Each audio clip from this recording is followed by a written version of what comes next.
वालेकुम, जय हिंद all the MNS aspirants out over there. आज का ये जो वीडियो है ना, काफ़ी रिसर्च करके लाई हूँ ताकि आप सबको मोटिवेट कर सकूँ फॉर एमएनएस एसएससी के लिए। और अगर आपने फॉर्म फिल कर दिया है और एग्ज़ाम के लिए प्रिपरेशन कर रहे हो ना, तो ये वाला जो वीडियो है ये आपके लिए खास होने वाला है। और अगर आपने अपने तरफ से तैयारी पूरी कर रखी है, बहुत गुड है। आपने सेंचुरी डिफेंस एकेडमी के साथ में अपना तैयारी शुरू किया हुआ है, वेरी वेरी गुड है। और अगर अभी तक आपने तैयारी करी नहीं है और थोड़ा सा समय बचा हुआ है, 10 दिन में भी सोच रहे हो कि यार चलो थोड़ा पढ़ लेते हैं ना, तो बहुत अच्छी बात ये है कि हमने अपने कॉस्ट कट करके 50% कर दिए हैं। और अगर आप लास्ट मिनट पे भी एडमिशन लेना चाहते हो, अपनी तैयारी करना चाहते हो, आपके लिए वो भी हमने कर दिया है। तो you can call on our numbers. Now coming on to कि भाई एमएनएस एसएससी जो है वो बेस्ट ऑप्शन क्यों है आफ्टर बीएससी नर्सिंग, उसके ऊपर मैं चर्चा करती हूँ। और थोड़ा सा आज आपका जो जोश है, जज्बा है, उसको और स्ट्रॉन्ग करने की कोशिश करती हूँ ताकि उतनी शिद्दत से आप फिर से लग जाए दोबारा से अपनी तैयारी कराने। देखो बच्चे, सिंपल सी बात ये है कि मिलिट्री नर्सिंग सर्विस में आप बन जाते हो एक एमएनएस ऑफिसर।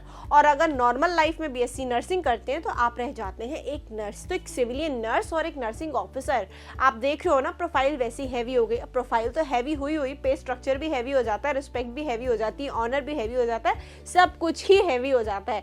तो सिंपल सी बात यह है कि बहुत बढ़िया अपॉर्चुनिटी पोस्ट है इंडियन आर्म फोर्सेस की। अपॉर्चुनिटी बहुत बढ़िया, बहुत बेहतरीन है, जिसके लिए आप अप्लाई कर सकते हो। तो वर्दी का चार्म भी रहेगा और अपना पैशन, दोनों चीजें फुलफिल कर सकते हो बहुत ही बढ़िया और सुंदर तरीके से। नाउ कमिंग ऑन टू कि career opportunities for BSc nursing students क्या क्या होती है, सबसे पहले इसकी बात कर लेते हैं। देखो, आप स्टाफ नर्स बन सकते हो, नर्सिंग सुपरवाइजर बनोगे, वार्ड सिस्टर्स के लिए अप्लाई कर सकते हो, nursing superintendents, teachers of the nursing, industrial nurses, government hospitals में हो सकते हो, ओल्ड एज होम्स में, सुपर स्पेशलिटी हॉस्पिटल्स में हो सकते हो, नर्सिंग होम्स में, एजुकेशनल इंस्टीट्यूट्स में हो सकते हो, राइट। बट एमएनएस क्या देती है आपको ऑप्शन? एमएनएस आपको ऑफर करती है शॉर्ट सर्विस कमीशन की। जब हम बात करते हैं तो इंडक्ट करती है आपको as military nursing officers under the director general of armed forces medical services के थ्रू। तो क्या एडवांटेजेस है एमएनएस एसएससी के एग्जामिनेशन की? तो बेसिक थिंग ये है कि देखो, जो आपको एग्जाम है वो प्रिस्क्राइब्ड है by the Indian nursing council. तो कोई ऐसा कोई डिफरेंट सिलेबस नहीं है। जो आपने बीएससी नर्सिंग के पॉइंट ऑफ व्यू से पढ़ा हुआ है, कुछ वैसा ही आपको सिमिलर वहाँ पर पढ़ने को मिलना है, ठीक। नेगेटिव मार्किंग नहीं है इस एग्जाम की, रिक्वायरमेंट नहीं है कि नीट फीट की आपको तैयारी करनी है और उसके थ्रू आपको कुछ चीज़ करनी है। 50% आपकी क्वालिफाइंग मार्क्स और पूरा सीबीटी बेस्ड टेस्ट कर रखा है। एनटीए की वेबसाइट पर स्कोर कार्ड आना है। और बेसिक थिंग इसकी जाने के लिए आपको, इवन इंटरव्यू में जाने के लिए भी आपको जो है रेलवे का जो टिकट है वो भी मिल रहा है। तो सिंपल सी बात है, तो मोटिवेशन एग्जाम के लिए भरपूर होना चाहिए आपके पास में। अब अगर हम पोस्टिंग की बात करते हैं, ये तो मैंने एग्जाम बेनिफिट्स बताए। पोस्टिंग में देखो भाई, एमएनएस ऑफिसर्स जो हैं वो सोल्जर्स की केयर करते हैं जो वॉर में इंजर होते हैं, ठीक है। हैंस उनकी जो पोस्टिंग होती है वो मोस्टली मिलिट्री हॉस्पिटल्स में होगी, फील्ड हॉस्पिटल्स में होगी, बेस हॉस्पिटल्स में होगी। कॉन्ट्ररी जो पोस्टिंग होती है ना सिविलियन नर्स की, वो प्राइवेट इंस्टीट्यूट्स में, प्राइवेट हॉस्पिटल्स में होती है, एज पर जो भी ऑर्गेनाइजेशन होता है उसके थ्रू होती है। और मे बी अगर गवर्नमेंट हॉस्पिटल के लिए आपने अप्लाई किया है तो बाइल जो एमएनएस ऑफिसर्स होते हैं, देखो भाई, उनको बहुत सारे बेनिफिट मिलते हैं, जैसे कि उन्हें मेडिकल फैसिलिटीज मिलती है, ठीक है। उनका खुद का पूरा मेडिकल फ्री होता है, उन्हें इंश्योरेंस मिलता है, कंटीन कार्ड मिलता है उनको, जो कि एक बड़ा हाइप्ड होता है, राइट। अपार्ट फ्रॉम दैट बहुत सारे अदर पर्क्स मिलते हैं, अलाउंसेस मिलते हैं जो एप्लीकेबल होते हैं इंडियन आर्मी की तरफ से। और सिविलियन नर्स को उसके कंपैरेटिवली लेस उतने प्रिविलेजेस नहीं मिलते हैं जितना एक एमएनएस ऑफिसर को मिलते हैं। और वो डेफिनेटली सिविलियन नर्स का जो पे स्ट्रक्चर होता है, जो रेम्यूनरेंसेस होते हैं, वो ऑर्गेनाइजेशन टू ऑर्गेनाइजेशन भी डिपेंड करता है। मोरओवर कैंडिडेट्स जो होते हैं वो सिलेक्टेड होते हैं for grant of assessee in the MNS, जहाँ पर वो इंडियन आर्म्ड फोर्सेस को एज अ रेगुलर ऑफिसर भी सर्व कर सकते हैं। तो बस यही नहीं है, शॉर्ट सर्विस कमीशन के लिए आप नौकरी पा रहे हो, अगर अच्छा काम रहा ना तो परमानेंट कन्वर्शन के भी बढ़िया चांसेस हैं। तो इससे अच्छी प्राउड फीलिंग क्या हो सकती है। And the most important difference पता है कि आपको प्रमोशन का है। एमएनएस के जो एसएससी ऑफिसर्स होते हैं ना, जब वो लेफ्टिनेंट की पोस्ट जो है वो डायरेक्टली ज्वाइन कर लेते हैं आफ्टर क्लियरिंग द एग्जाम, और वो प्रमोट हो जाते हैं according to service as lieutenants, ठीक है।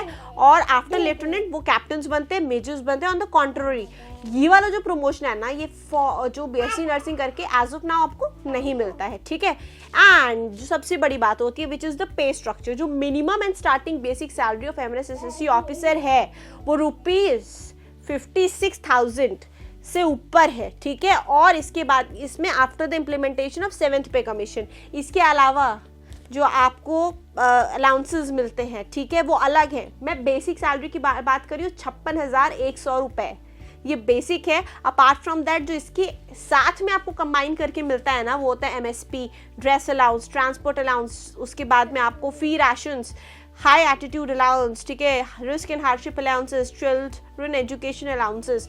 तो लगभग 80-90 हज़ार रुपये तो आराम से बनते हैं इसमें। एक स्टैंडर्ड पे स्ट्रक्चर आपको मिल रहा है।